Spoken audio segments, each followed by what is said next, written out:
I started recording over on this bridge here, and yes, motorbikes can cross it. And like when I started recording, there was like basically no motorbikes coming. I was there for a bit, no motorbikes coming. And as I started recording, then suddenly all of a sudden, every couple of, well, every minute a motorbike was coming. So in the end, to be able to concentrate on the teaching, I decided to just move off the bridge here to the sidewalk. And now hopefully here the motorbikes ought not to bother me. They can cross here just in the back of the camera. They can come up and then cross the bridge. Right, so why am I at this specific spot? Bangkok is kind of lots of canals because it rains a lot here, and it's pretty flat here, and the sea is not far from here. So with all of that, you get lots of, I mean, it's not like high mountains or anything like that, so they're all concentrated in one river flowing through. It's flat here, so there's lots of rivers all over the place. Lots of these canals, rivers, etc. Right? And yeah, I don't know, tourists normally don't go to all of them. I mean, I haven't been, I don't think anybody in the city has been to all of them because there's just too many of them.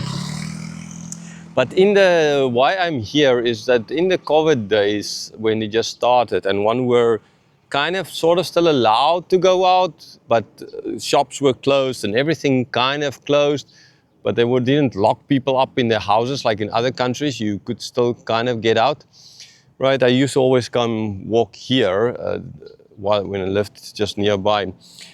And so yeah, in those days it used to be just a lot nicer here. There used to be lots of bougainvilleas here to the side of the canal, purple, pink, white, and other kinds of colored bougainvilleas. So it was really beautiful. Now there's none left. I don't know why they took the bougainvilleas away. I guess it's to do maybe with the fact that they had to water them, and it takes money and effort and all of those kinds of stuff, and so maybe easier to just not have it. But it's a pity. It used to be very beautiful. I remember I took quite a number of photos of sunset over the bougainvilleas and stuff like that. So let's continue with Exodus chapter 3. Right, just a reminder of what happened till now. God appearing to Moses there in the burning bush. And first there's stated an angel of the Lord appeared to him. We know in the Old Testament that an angel of the Lord is very often a reference to the pre-incarnate Christ. Right? There are lots of angels of the Lord, but there's a specific one, this major one. Right? So he was tending his sheep, the flock of his father-in-law. I spoke about that as well in detail. I spoke about this curiosity that killed the cat. In other words, saved the people led Moses to come here and then lead the people out of Egypt. So then God told Moses what he's supposed to do. Moses wasn't really interested in this project, and so he's trying all kinds of ways. Now the one thing now that is going to start off with one very important thing, and this is what's going to happen in this verse, and then I'll explain. So Exodus chapter 13 Exodus chapter 3 verse 13. Then Moses said to God, "If I come to the people of Israel and say to them, 'The God of your fathers has sent me to you,' and they ask me, 'What is his name?' what shall I say to them?"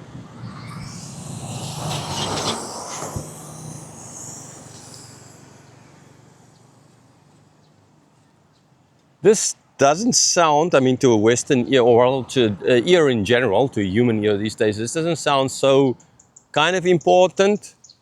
Right? We kind of don't understand why Moses is asking this question. For us, if you're sent by someone, you kind of want to know who is sending you. Right? So I am now a diplomat. I'm now the ambassador for that country. I know the country. I can say which country sent me. I can't just walk up and say I'm the ambassador of that country. You bring letters and all those kinds of stuff. If I just need to go and tell someone, then I want to kind of know, okay, who asked me to come and tell you, so at least you can tell you, that guy asked me to do this, right? It's kind of normal. But now in this case, it's not so much what is happening here, because they had a different understanding. Right? So here you have clearly something outside of normal. let's call it then supernatural. I explained already why I don't kind of like the term supernatural. Okay, although understandably God is supernatural, right? So it's just so God, yes, sure, supernatural. But when it gets to just normal miracles, I kind of don't want to speak about the supernatural because I kind of feel it's just natural, right? It's just God's law of mercy overshadowing the law of nature of God's other law of nature, basically. I explained that as well, why I see that. So God, then the supernatural, because God is appearing to Moses.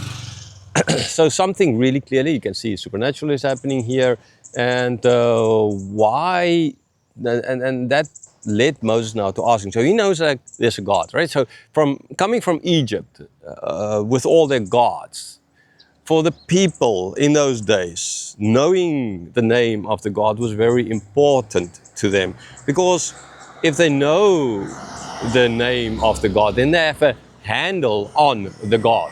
In other words, they can kind of manipulate this God, because I know your name, right? I use the right name for God, then I can get what I want to from this God because I know his name.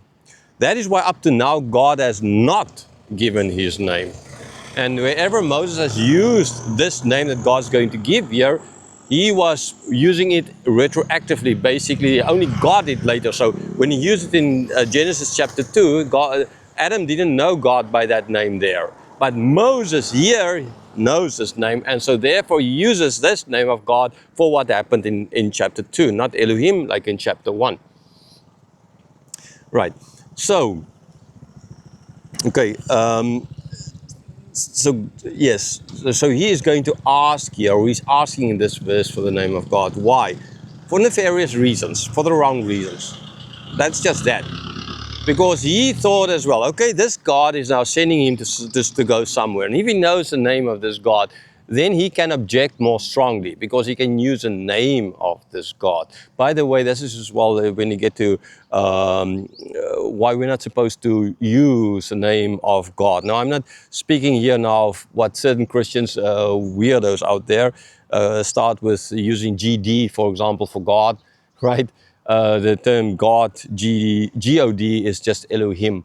This is not the term Lord, right? Lord, double capitals, all caps, right? That is this name of God. So it's kind of a little bit strange if Christians use the GD kind of instead of God.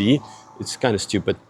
That is not what the law, the commandment says, right? You're just not used to. You're not allowed to use the name of God like Moses is going to use it here, to trying to manipulate the God. That is what it's about. It's not about the spelling of the name. It's about the danger of knowing it and then abusing it. And Moses is going to abuse or try to abuse. That's why he wants to know this name of God. So if he knows this name of God, then he has a handle on this God and he can manipulate this God. So he can tell then this God, I know your name, I'm not going to go. Okay, now with God, that doesn't work like that. That is in their animistic mindset, Egyptian, lots of gods kind of mindset that is. And he has this mindset as well. I mean, yes, sure, he believed in God, but things had to be sorted out. God had to sort all of who he is out to him as well. So he had this, and for apologetical reasons, because all the people is going to lead out. The people is writing to this. This is how they would think, because they were living in Egypt so long. They were indoctrinated, unbeknownst to them, to this concept of knowing the name of God. We can manipulate the name of this God. So this is why Moses is asking this name. So to be able to control this God, not to like, I come there and like, now the people ask me who's saying, okay, I can use now the name of God, kind of to tell him, who's the one who's sending me? No, that's nothing to do with that, right? The main focus is Moses wants to get out of this. And if he starts off with getting the name of this God, then he can get out of this. Is it going to work? Good question. Sure, we know the answer. No, it's not going to work.